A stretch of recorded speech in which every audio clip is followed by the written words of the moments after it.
मेरा नाम माफी है। मैं लोगों के घर काम करनी। मेरे 4 बच्चे ने। मियाँ मेरा दिहाड़ीदार मजदूर है। मैं रोजे रखनी है। लोगों के घर काम बड़ा औखा हुंदा करना।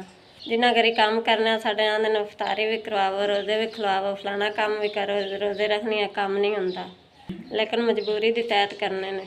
लेकिन करने इस वास्ते कि जेह्ड़े सानूं सालन दे सकदे ने, घरी लै जाने बच्चों वास्ते। बच्चे 4 बच्चे ने, स्कूल पाया या इन्हां दी फीस दे छड्डनी है, या मकान दा किराया दे छड्डिया, गैस दा बिल आ गया, बत्ती दा बिल आ गया। इस तरह जेह्ड़ा ना मियाँ दिहाड़ी जांदा है, कदे लगदी कदे नहीं लगदी, मार के आंटी पकदी है।